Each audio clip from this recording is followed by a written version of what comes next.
tiens d'abord à présenter mes hommages les plus chaleureux à son Excellence, Monsieur le Président du Burkina Faso, Monsieur le Président Ibrahim Traoré. Remercier Monsieur le Premier ministre et tout son gouvernement pour l'accueil chaleureux qui nous a été réservé depuis notre arrivée. Lui transmettre les salutations de tout le peuple sénégalais, à la tête duquel son Excellence Monsieur le Président Bassirou Diomaye Diakhar Faye, qui a bien voulu autoriser cette mission sur invitation de mon homologue du Burkina Faso pour deux objectifs.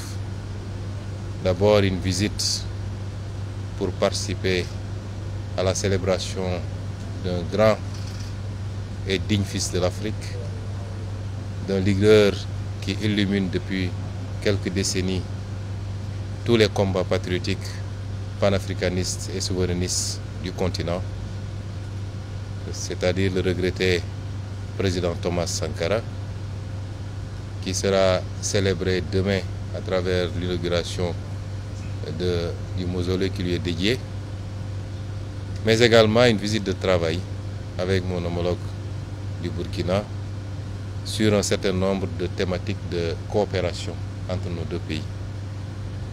Et c'est dans ce cadre-là que nous avons eu l'honneur d'être reçus par Monsieur le Président du Burkina Faso, qui nous a accordé un long entretien pendant lequel nous avons pu passer en revue un certain nombre de problématiques. D'abord sécuritaires, et je tiens au nom du président Bassirou Diomaye Faye à transmettre à tout le peuple burkinabé la solidarité du peuple sénégalais face à cette épreuve qui lui est imposée, qu'il n'a pas choisie, mais qui lui a été imposée.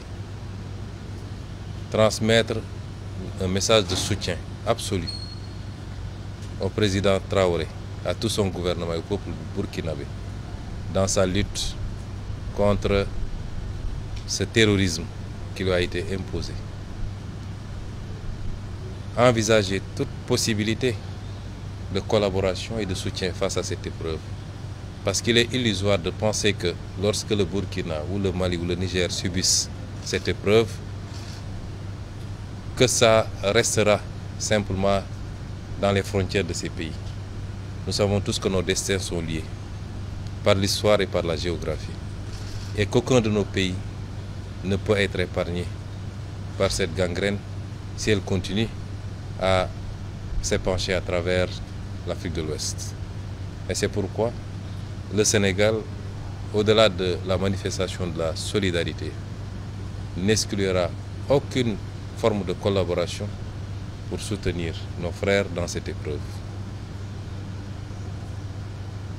Dans le cadre bilatéral également, envisager la poursuite de cette collaboration qui est très riche déjà d'une vingtaine d'accords entre nos deux pays, mais une vingtaine d'autres accords qui sont aujourd'hui en cours de discussion et qu'il faudrait rapidement finaliser pour pouvoir renforcer la collaboration bilatérale, mais également la collaboration multilatérale dans le cadre de l'espace que nous partageons en commun. J'ai été très ravi d'écouter le président Traoré pendant de longues minutes nous exposer un peu la situation, mais également nous faire étalage de la résilience du peuple burkinabé face à cette épreuve. Réitérer son ouverture et celle du Burkina Faso à rester un facteur d'unité africaine, d'unité dans la sous-région, un facteur d'ouverture dans la collaboration à la fois économique et sécuritaire. Parce que j'ai tendance à dire que ce continent n'a que ces deux défis. Et tout ce que nous devons faire doit tourner autour de cela. Évidemment, pour un pays comme le Burkina, le défi s'en trouve beaucoup plus important de devoir faire face aux exigences économiques qui sont des exigences pour tous les peuples, mais particulièrement les peuples d'Afrique, mais en même temps à devoir faire face à la crise sécuritaire qu'il vit. Ce qui est important, c'est l'ouverture que nous avons sentie, la disponibilité Nous ne sommes plus dans un monde fermé, a fortiori dans une sous-région. Et nous le remercions pour cette écoute, cette attention, ce témoignage de solidarité, de fraternité avec le peuple sénégalais et avec son frère, le président Bassirou Diomaye Diakhar Faye. Et nous sortons de ce palais totalement satisfaits et réconfortés quant à l'avenir de la collaboration entre nos deux pays. Tim, voici ce que moi j'ai toujours demandé au Premier ministre Ousmane Sonko. Alors, mes félicitations, Monsieur le ministre, parce que vous venez de poser un acte que vous avez eu à nous promettre quand vous meniez le combat en tant que chef de l'opposition au Sénégal. Quand vous étiez chef de l'opposition, le combat était clair et vous avez pris une position panafricaniste. Vous nous avez dit que vous êtes un panafricain et vous nous avez promis. Je répète, vous nous avez promis, et je dis pour la troisième fois, vous nous avez promis que dès l'instant où vous allez venir au pouvoir, vous allez aider, même militairement, le Mali, si jamais ceux-ci sont encore confrontés aux problèmes qu'ils ont aujourd'hui. Parce qu'à l'époque, il faut le dire, toute la CEDEAO était contre les pays de l'AES et cette CEDEAO-là voulait en découdre. Et vous vouliez venir au pouvoir. Parce que Macky Sall, lui, prenait des positions radicales. Il faisait partie de ces présidents qui voulaient constituer une armée pour déstabiliser le Niger, pour déstabiliser le Mali, pour déstabiliser le Burkina. Et vous, en tant qu'opposant, vous étiez contre.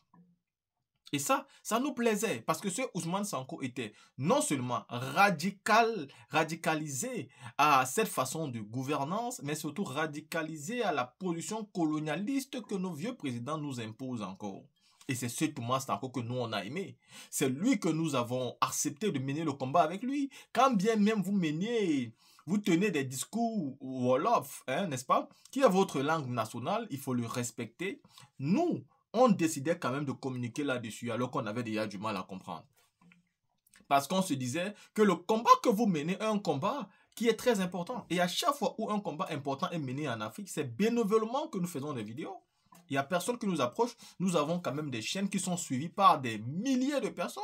Et quand on fait vos contenus, c'est beaucoup d'Africains qui épousent votre combat, qui vous écoutent et qui sont heureux d'avoir des leaders comme vous. Mais après la prise de pouvoir, nous avons eu vraiment cette impression. Moi, pour ma part, j'ai eu cette impression que Ousmane Sonko a trahi le combat. Il ne parle même plus des pays de l'AES et pourtant il est conscient aujourd'hui des difficultés que ceux-ci traversent et il n'apporte plus le soutien avec toutes les promesses qu'il a eu à faire. Donc pour moi aujourd'hui, cette visite-là, cette rencontre, moi je la mets sur le signe d'une rencontre de compassion, d'une rencontre d'encouragement, d'une rencontre de félicitations, mais d'une rencontre finalement peut-être de tout ce que vous nous avez promis et que vous avez finalement décidé certainement de réaliser. Ça veut dire de participer au combat, n'est-ce pas, d'autodéfense que les pays de l'AES sont en train de faire aujourd'hui. De comprendre que c'est l'AES qui est le chemin de la sécurité, le chemin du succès, le chemin du renouveau et surtout le chemin qui nous permettra de sortir du franc CFA pour avoir une monnaie autonome qui va nous appartenir. Regardez, les amis, est-ce que vous savez que dans le trésor burkinabé, il n'y avait même pas un lingot d'or? Et c'est comme ça dans tous nos différents pays africains. Dans nos différents trésors, on n'a pas de lingot d'or. Pourtant, c'est la réserve nationale qui est basée sur l'or qui nous permet même de pouvoir être crédibles. C'est la réserve de l'or de nos différents pays qui nous permet de dire que nous avons un taux, n'est-ce pas, d'économie qui nous permet à être dans les grandes nations ici, dans ce monde-là. Et pourtant, c'est dans nos différents pays qu'on trouve de l'or plus qu'en Europe, plus qu'en Amérique et plus qu'en Asie. C'est chez nous que tout ça se trouve. Mais dans nos différents, n'est-ce pas, dans nos différents banques, on ne trouve même pas de lingots d'or. Il a fallu que le capitaine Ibrahim Traoré arrive pour dire stop, il faut qu'on change notre politique et notre façon de gouverner. Donc, monsieur le Premier ministre, nous sommes heureux que vous soyez là et nous avons grand espoir que votre venue va nous rappeler ou bien nous rapprocher de cet Ousmane Sonko que nous avions en tant qu'opposant. Il y a des gens qui disent que nous peut plus se comporter de la même manière, mais on a compris. La seule chose, c'est qu'on dit, il faut qu'en termes de conviction, ce en quoi nous avons cru en vous, ne change pas. C'est tout ce qu'on demande. Le reste, on peut comprendre.